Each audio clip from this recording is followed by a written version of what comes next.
All right, Will, are you ready to get going? I'm ready to rock and roll, absolutely. Okay. Ladies and gentlemen, thank you for joining our Zoom webinar, not Zoom chat. Sorry, Will. Will Robbins, obviously a man who has a lot of accreditation to his name, works closely with the PGA, and has his own coaching business, along with helping other PGA professionals. So Will Robbins, he presented last week at our Player Development and Youth Summit. So we're thrilled to have him back on to answer any questions that you may have. He's going to give a quick presentation, and then we wanted to open the floor up for any one of you. So without further ado, Will, take it away. Perfect. Thanks, Anthony. Yeah, it was such fun coming down there, being in SoCal, got to see my in-laws and got to go to Disneyland, and it was a good time. And also do some coaching with Blake. So I don't see even who's on. Do I even have a list of the names that are on? Because I don't even see if Brianna and who's on. So if I can see that, that'd be awesome. But if not, sure. If you want to go into the chat box, maybe just go ahead and just give us a quick thumbs up in the chat box and say who's there. That'd be awesome. Hey, Will? Yes. If you click on participants at the bottom. Oh, I get to see participants. There we go. And then click on attendees. You can see everybody that's on. Now I can see. Okay, Todd, Tony Chavez, good to see you, sir. Okay, Angela, good to see you too. All right, brilliant. All right, so the first thing that we started off with last week was this concept of where are we measuring up right now in the vision we had of becoming a PGA professional, right? This is what I want to do. I want to play the game of golf. I want to coach the game of golf. I want to have, this amazing career in golf. And then where are we at right now? And what we often see is a big differentiation between the two. I mean, I know Tony Chavez, who's on the call right now, and Tony left the PGA for a few years because being behind a desk was no fun for him. And he definitely sort of lost that passion for being a PGA professional, and then got reinstated back into the PGA. We didn't leave the PGA, but just got back in after watching the PGA Coach Series because he realized he wanted to be a coach. And now as a head professional and doing extremely well down in Mission Viejo, it's an awesome result. And so what I want to challenge you to do is just, again, if you went through this last time, you can answer these questions again quickly, but where are you at as regards to becoming a modern coach? And so for me, it would be first and foremost, before you even answer this question, is every one of you is a coach, right? We love the game of golf. We teach the game of golf. And even though we may be a general manager, director of golf, a head professional, and we don't coach as much as we used to, we don't coach at all, we still have that passion for the game and sharing that with others. So if we want to be happy and have life balance, we've got to first and foremost make sure we do what we love, which is play the game. So what we asked last time is how much golf are you actually playing? The second thing we talked about was, okay, if you really want to be a modern coach, the coach of the future, how many days off did you actually get last year in season? I know a lot of us, we might get days off at Christmas, but the thing is that how many days off did you get when it was the busiest time of year? We also asked, how many hours did you work in season? I heard the other day I was presenting in Nebraska and I had coaches that were raising their hands saying 70-hour work weeks. I don't even know I'm awake for 70 hours a week, to be honest. I mean, that's just a lot of work, right? But that's sort of seen in the industry, 60, 70-hour work weeks, 50 easily, right? So how many hours are you working? And then when you do go out and teach and instruct, are you standing on a driving range and giving the same lesson over and over again and just kind of almost burnt out with it? Or are you helping people to achieve their goals? Are you actually tracking their results? How many kids made the high school golf team? How many of your players broke 100? How many dropped 10 shots? How many won a tournament? Because when we're on a journey with our players, we are truly motivated to help them get better rather than teach them this fix-it mentality of a transactional 1-hour lesson where they're telling us what they want to work on. We know they probably won't change. We probably know that they won't practice, and they'll be back for the same lesson in 5 or 6 weeks with the same problem. And so we really want to see that if you want to be passionate about what you do, you've got to be out there coaching to a result, not selling your time. And then finally, what we asked was, how much money did you make? Now, whether you're like Tony and you've got a full-time position, but I'm definitely going to unmute you, Tony, if I'm allowed here at the end. I don't know how to do it. So we can go to no Zoom webinar. But Tony, I think you still get to go out there and do a couple coaching sessions on course each week. You get to do some of the ladies programming, But you do have to manage an entire facility, but it keeps you connected to your members. It keeps you, well, I know it's a public course, but I always say to people, they're your members because they're at your facility. So even if you're at a public facility, treat them like they're members and they're going to stay. That's one of the things I've always found with Bandon Dunes is every time I go to Bandon Dunes, I feel like I'm a member there. Like, I know it's a public facility, but they treat you so well and they make you feel like you own the place. And so again, my question to you is whether you're full-time coach or if you're a part-time coach, how much money are you adding into your business, to your salary by actually getting out there and helping people play better golf? So we ask these questions and challenge you to start to take a look at that. If honestly, you really don't get time off, you're not playing much golf, you're not making the money that you desire, there are a lot more favorable industries to go into. I'm not being, that negative or anything, but I'm saying go and sell insurance, you'll play a ton of golf and make a bunch of money. But guess what? That's not your passion. You got into the PGA because your passion was playing and teaching the game of golf and being able to share what you love. And so what we've got to do is show you a way to go ahead and reignite and get re-inspired by doing what you do best, which is play and teach the game of golf. So with that said, I'll open this up at any point to questions. So please go ahead and just, there's a Q&A box. You can go in there, you can put it in the chat box if you'd like, but please ask a question if you have anything specific, because what I'm going to do now is I'm going to show you the 7 steps that we went through last week in regards to how do you actively go ahead and make a change in your business when most of us don't want to change. Just like our golf students, we want different results, but we don't want to change. And so what we showed you were these 7 steps. And many of you, it has been awesome this week. Hold on, I've got my phone. Oh, it's right here in front of me. I've had so many texts from many of you that have actually actively gone out there and started going ahead and getting people out on the golf course. So this idea here is not just theory, but actively having you text. And I would challenge you today to do it if you haven't yet, to actually text somebody to invite them to come and play golf.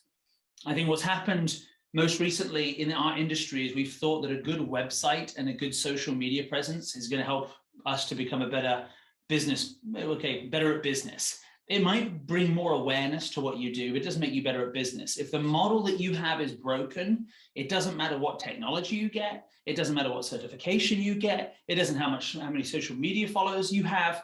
The point is the model's broken. And the 1-hour fix-it mentality model that we have is not a model that allows you to get people to get results. And the reason why I say that is a coach needs to be in control. A coach needs to be a leader. And when you're a leader, that means you understand the person's goals, you understand where their game currently is, and you have a written plan on how you're going to get them there.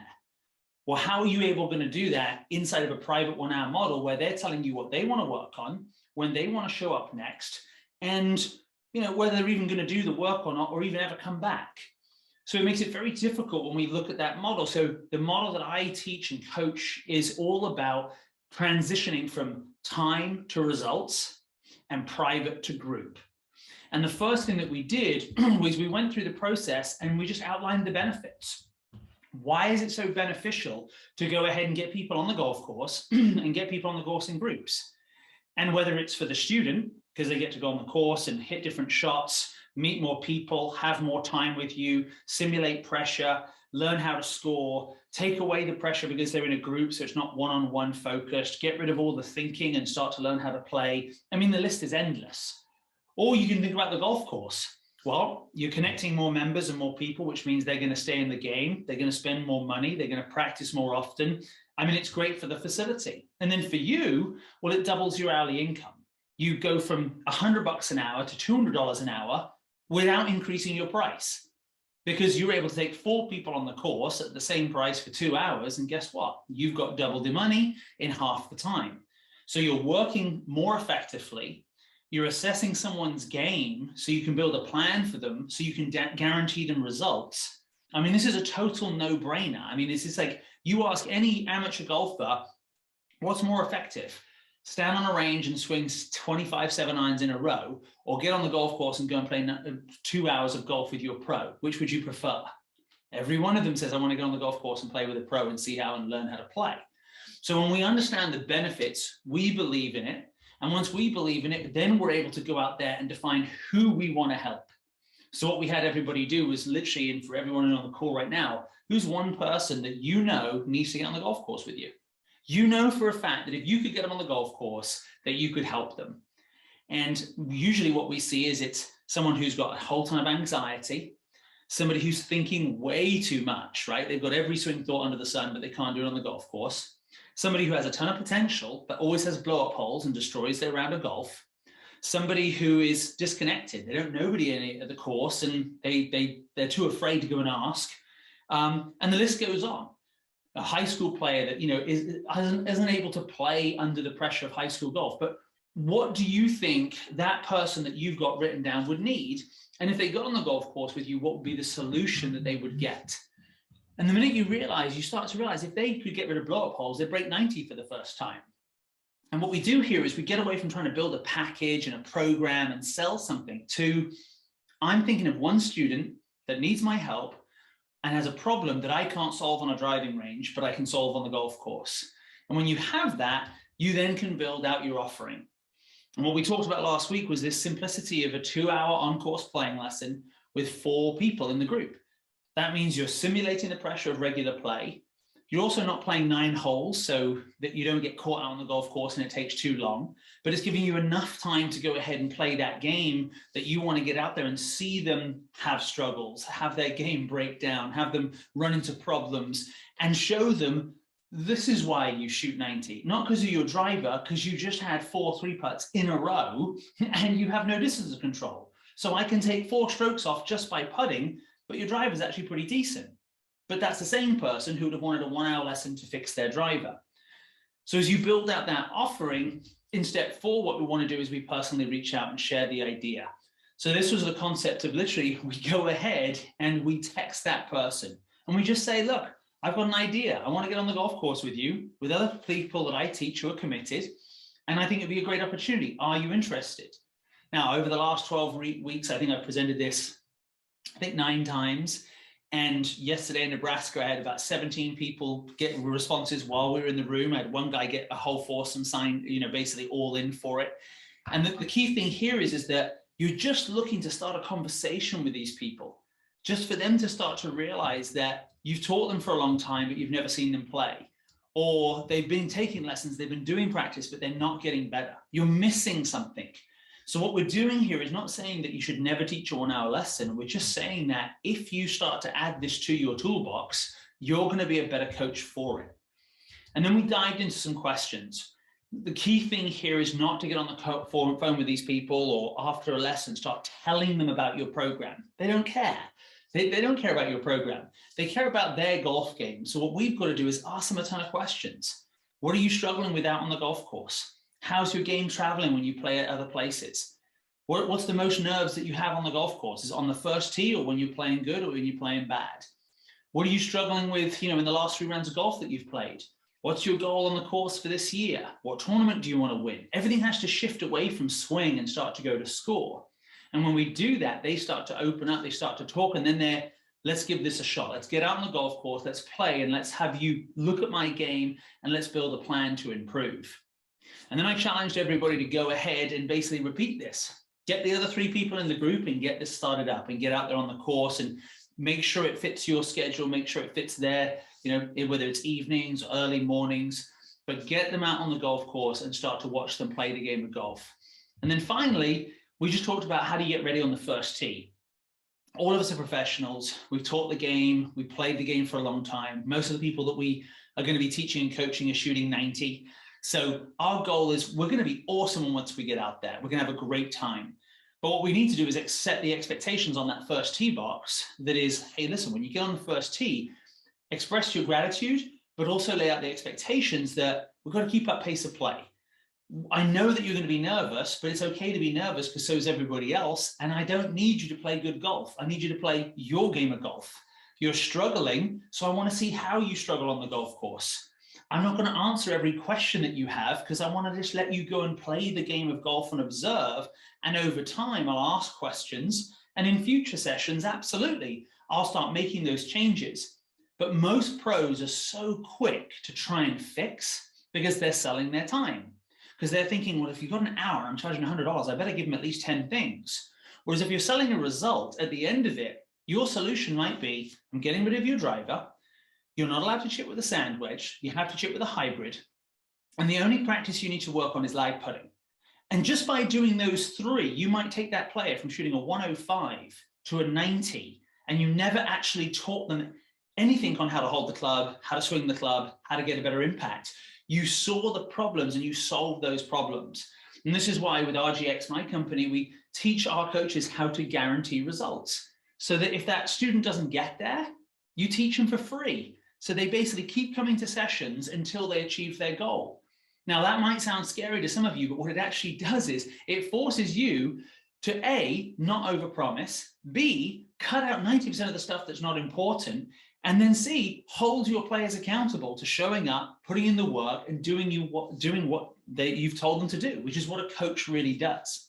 So through this process, this is how people can start to shift to whether it's one day a week, getting 4 players on the golf course, or if it's once a day, if you're a full-time coach, or twice a day.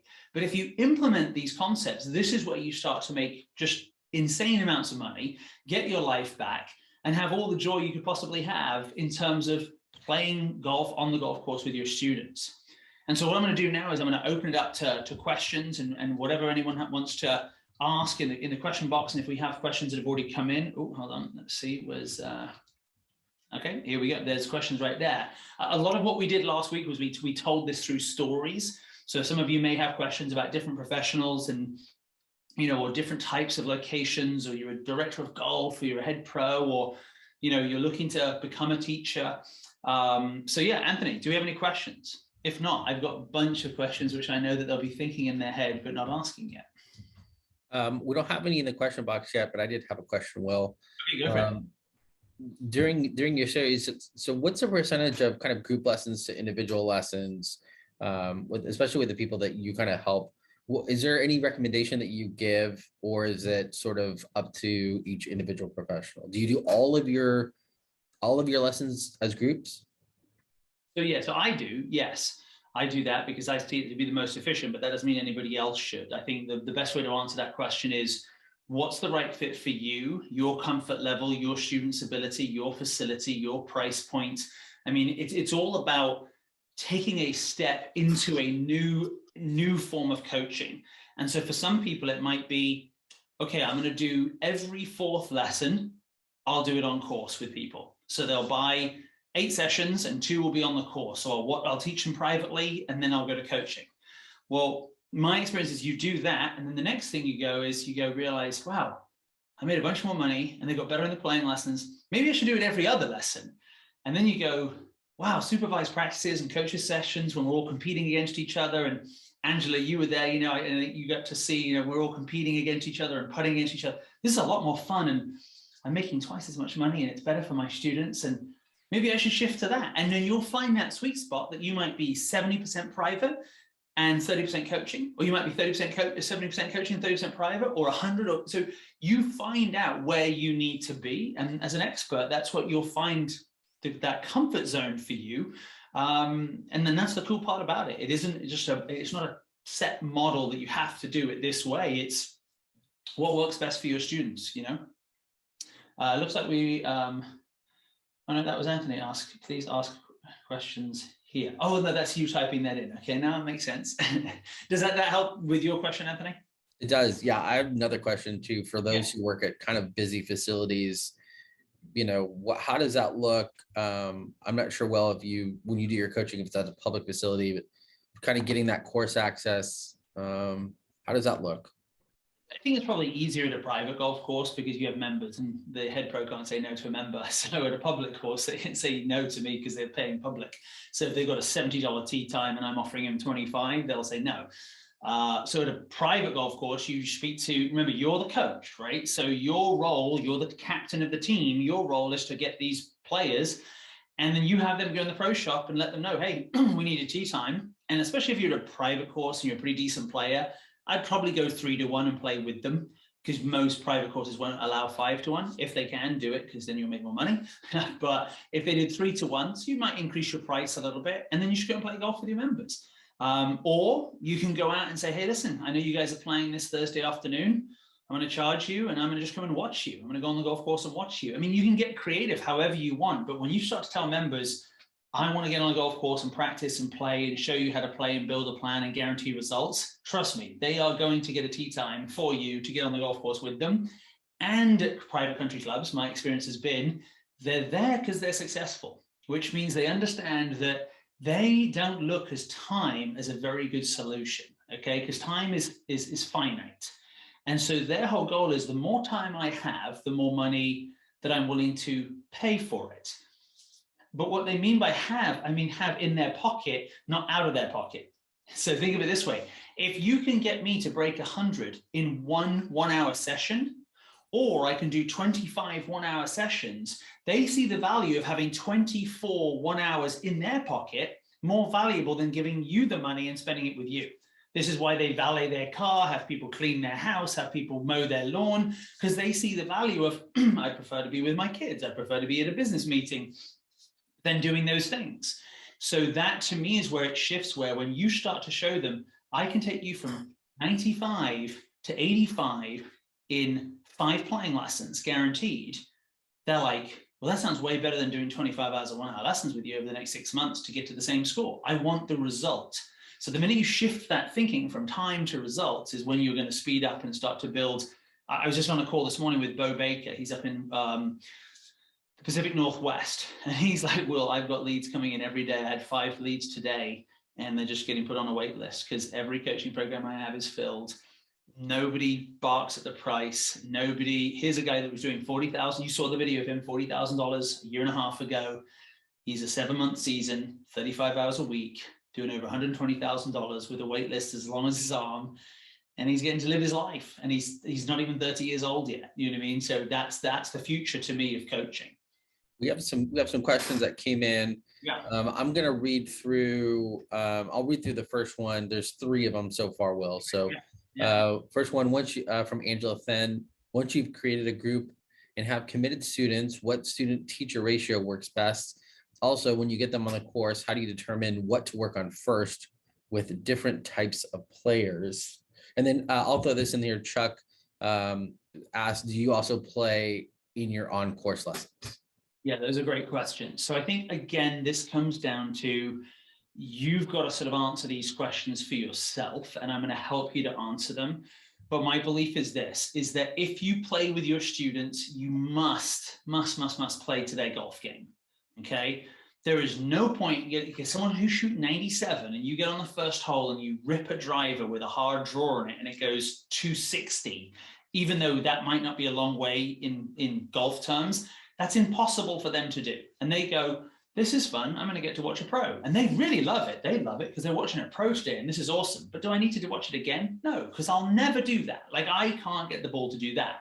So if you do play golf with them, I'll stand out there and I'll chip the ball down the fairway with a 4-iron and I'll hit it as low and as bad as I can. And it'll go 175 yards right into the rough where they are.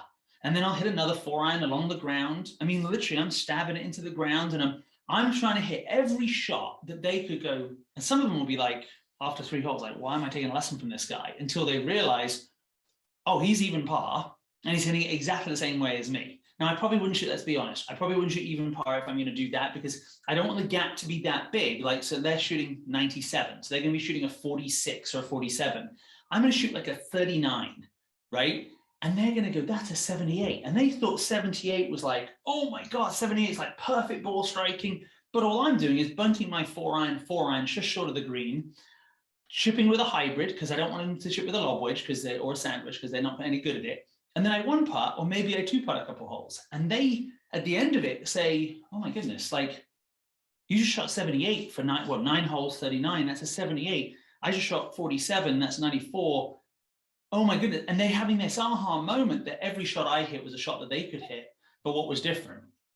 I chipped and putted well. They didn't. They lost golf balls. I didn't. So it's showing them through your coaching. So that's if you're going to play with people, do it that way, which leads into Angela's question of what's the student ratio? Well, if you're a really good player like Angela is, I think a lot of these people are going to want to play golf with you. So are you allowed to play a Fivesome at your course? And if so, play a Fivesome because then you make more money. Or play a foursome, but charge them a little bit more money so you make the same amount of money. you know, and for me, Angela, when I first did it, my first group was 16 players. So I'd have 4 foursomes on the course. My second group was 22 players. So I'd have 5 to 6 foursomes out on the golf course at a time. So it forced me to be a coach. So when you say, you know, what should we work on? Well, their scorecard is going to teach me that. So you could just simply one day go out there and be like, okay, well, today we're going to track how many putts you had, how many lost balls, and how many double bogeys or higher. And at the end of it, they come in and I had 5 3 putts, I lost 2 golf balls, and I had 5 doubles or higher. Okay, well, you figured out that you need to be better at lag putting. You got to be better at short putting, and you got to put your driver away. Or you could play a 3 club game. Or the point is, the minute you get on the golf course, you start to see their game and you realize, why is not every lesson on a golf course? Because these people have never been taught how to play the game of golf. You just look at them and you're like, you're seriously going to take 3-iron or 3 hybrid off of that, you know, their side hill lie, and the ball's up at their chest, and they've got a 3-iron and it's rough, and you're just like, oh my God, but you let them hit it, and they smother it along the ground 10 yards, and then they do it again, and then they duck hook it into the junk, and you're like, okay, here's a pitching wedge, hit a pitching wedge. Oh, I've never hit a pitching wedge from here. And they hit a pitching wedge and it flies into the middle of the fairway 120 yards, and you're like, okay, that's how we'd save 3 strokes in this area. So it's very much along the lines of who you're coaching at that time. For example, Andrew, if I'm coaching with my high school kids, I'm trying to beat them as badly as I possibly can, but I'm not going to do it with the driver. I want to put my 2-iron in play. I'm going to have 130, 140 in. They're going to have 40 yards in. I'm going to hit to 15 to 20 feet, 2 putt it, make a par. They're going to blade it over the back of the green, chip on, 2 jack and make a bogey. And I'm going to come in and shoot even, and they're going to shoot over par, and they're going to see that, wow, it's about consistency of where you place the ball and, you know, not having 3 putts. And so I think that's the fun part about it is you might change this up, Angela. You might have groups of 8 ladies and go out there with 2 foursomes and off you go. Other times it might be 3 players because they need to get a little bit more specific on the mental approach to the game. So hopefully that helps, Angela. Let me know, give me a thumbs up if that kind of answered that question for you. So, okay, other questions that might come in. So some of the ones that I hear is other people are typing in questions. I would say that, you know, how do you price it? How do you talk about price? Well, it's really simple. I mean, this is priced at the same price as a 1-hour lesson, right? So at the end of the next time you're doing a private lesson, you just say to someone, hey, look, you know, I haven't seen you play ever or in a long time. What about if the next lesson, and then this is how you do it. You say, I have a group that I'm starting to take out now, and I either do Thursday evenings or I have I'm making this up, Saturday morning back 9 at 7 a.m. I want to get on the golf course and I just take 4 people out and I just want to observe and watch you play, ask some questions. How does that sound? To date, I've never had anybody say that sounds terrible, I don't want to do it. The only response that I've had that could be considered a negative would be, I'm way too nervous to go out in a group, I'm not comfortable with that. And then that's where you as a professional, as a PGA member, you turn to them and say, I understand that, and that's why I'm going to get you on the golf course. The other people I'm inviting are in the same position as you. I've got 2 other ladies, 2 other guys who really struggle and have a lot of anxiety, or haven't made the high school team and feel that embarrassment and those nerves. And what I want to do is put you in a safe place where you're going to be on the golf course with me. And I'm going to observe, I'm going to help you learn how to reduce your anxiety, because there's no way I can take down your anxiety on a driving range in preparation for playing golf with people. You also don't know many people at the club yet, or you don't ever have any friends to play with at the club yet. And I want to connect you to other people that I teach. So all you're doing there is being genuine as a PGA professional and saying, I want to help you where you're at. And that means we've got to get out of your comfort zone. But you're going to be right alongside me on the golf course. And I'm going to control the environment because you're the master of ceremonies. Remember, you're not teaching and coaching in this lesson, trying to fix everything. You're trying to help them overcome their anxiety, their fear, whatever it may be. And that is such a what's the right word to say? Like a freeing experience for them, that they're like, my pro is going to be there. Angela, you're going to be on the first tee with me. I'm so nervous at the first tee. And I've stood on the first tee before with people and hit 10 golf balls and be like, and there's another story there, but I'll have people on the first tee but hit terrible shots intentionally. Because I'm hitting the junk, hitting the bunker, top it. Like, let's overcome some of the anxiety. It's a thing that you do with NLP. It's called a scratching the record, where they get on the first tee and they remember that time I stood on this tee box and we hit 5 in a row into the driving range. Well, now at least they don't have the same level of anxiety that they had when they stood on the driving range, on the first tee for the first time. And so that's the great part about this, is that we're just expanding our tools. So Chuck, you asked a question here. When you say 8 ladies at the same time, how would you handle that specifically? So, so Chuck, is again, I mean, this is the beauty, right? You think of an idea and go ahead and do it. So you could have 8 ladies. Sarah Dant does this amazing. All of her programming in Naples, Florida, 8-to-1 ratios, and they go out and they'll do scrambles. So it's two-man teams, two women teams, right? With 2 people per team, 4-man. Yeah, okay, I'm trying to get my head around that. 2 people on a team, and then there's 4 teams, and they go out and do situationals. So they'll go into a fairway bunker, and they're all competing against each other. So it's fun, it's entertaining. I, on the other hand, when I coach, I like to have 2 foursomes, because then guess what? I can't be all the places at all the time, so they're not dependent on me. So just like my college coach, I'd be in the car, I'd drive up to the green, I'd watch them putt, I'd watch them hit into the green, I'd drive over, I'd watch them tee off, I'm looking back, I'm watching them putt. And then when they come up, they're like, what club did you use from the fringe there? Lob wedge. Oh, okay, how'd that work for you? Well, I bladed it over the green. Oh yeah, I saw that. Yeah, and so the thing is that when we sell time, Chuck, what we're thinking of, oh, I got to run over there and go and help this person. Oh, and they didn't get enough time from me. I'm selling a result. If I don't say one word to that person for the entire round, but I know that's what they need, that's what I'm going to do. You know, like, I don't need them to all have 17 minutes of my time. I need them to learn the lesson. And so what I want to do is create the environment where everyone's having a ton of fun and we're playing these games and I'm observing. And then when we come out to a training session or practice session, and I say to them, listen, I want to hit 3 lob wedges here, and I want you to hit 3 hybrids from this position. I just want you to see what the difference is. And they hit 3 hybrids, and they hook on the green pretty close, and they chunk a lob wedge, blade a lob wedge, and hit one close, and they say, well, the hybrid's a lot easier. Great. Let's keep practicing that, because that's what we're going to start doing on the golf course. I've accomplished my goal, and maybe only talked to them for 2 minutes, but they had a great time with their team. They had lots of fun on the golf course, and they learned what they need to learn that day. So I think that's where, you know, you get creative with how you want to coach, how you want them to have competition. If you want them to compete against each other, compete against you, compete against a score. That's the fun part about it, instead of standing on a driving range teaching the same lesson or teaching the same thing that they've heard over and over again. So hopefully that helps. So yeah, other questions from anybody? Maybe, are we able to unmute anybody on this, Anthony? Are we able to do that?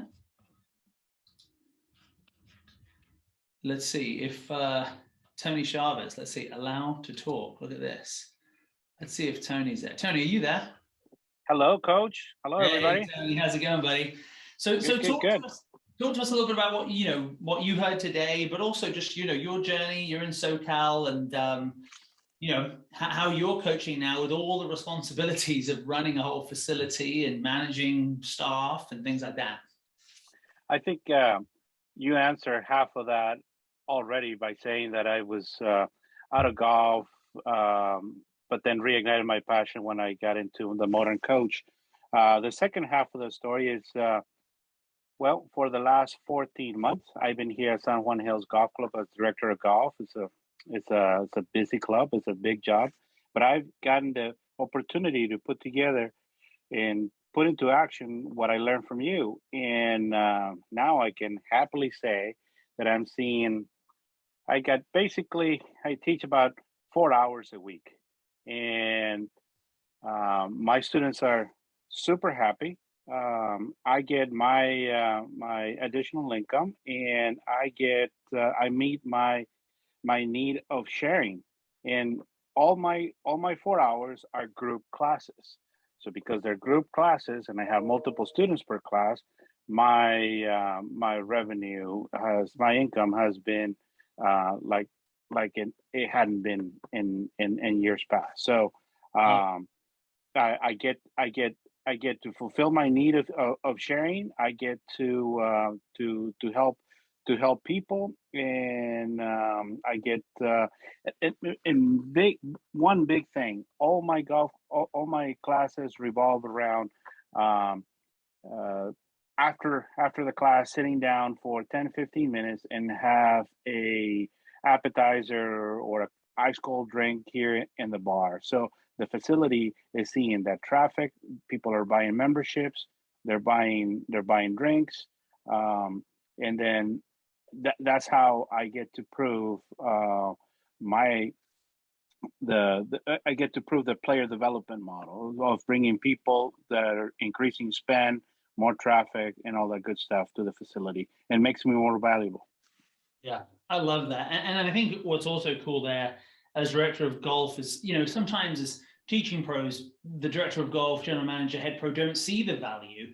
Whereas what I love what you're doing is, you're showing that value by actually getting out of the office and getting out there and coaching and doing modern coach and going out there and implementing what ADM is all about and actually seeing the proof, but through the cash register, not just of I got a lesson fee, but wow, that person's out there in the evening playing golf with their kid and then come in and having a hot dog and, now they've bought another set of clubs. Like you're actually getting to see the whole cycle of what coaching really does. And when I hear things like, $1 spent on instruction is $5 spent at the facility, you look at that math and you actually, Tony, get to see that and can actually start to track that and realize this is why we need more coaches. This is why every facility needs lots of coaches who are loving what they do, but impacting the lives of our golfers. Because when the COVID downturn happens, which we all know is going to happen, anybody that doesn't think it's going to happen also probably doesn't think that the stock market might go down anytime in the near 50 years. It's going to happen. People are going to get back to work and get busy.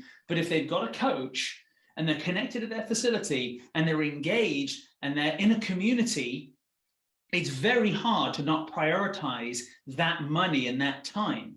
Whereas if they're just taking a lesson, I don't need a lesson this week, I'll save the $100. And that's the thing, is if you're selling your time and you're selling a lesson, you will get impacted by a downturn.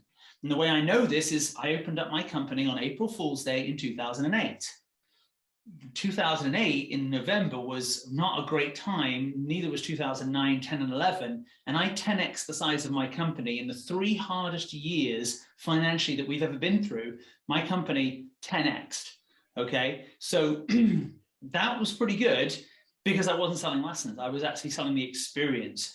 Tony, have you give us any other stories of any of the other students that you've seen whether they've, purchased clubs, you've seen them more spend? What are some of the trends that you're seeing? Oh yeah, well, they're buying clubs here at the club, and they're sharing stories with other golfers, and that is permeated to my 2 other coaches that help me out on a regular basis, and then I have 2 other coaches that are associates. They're just in their first steps into the PGA, and they're already hooked into player development ideas. So that's been the win-win-win situation here at San Juan Hills. Love it. Thanks, Tony. That's awesome. That's so good. So what's next?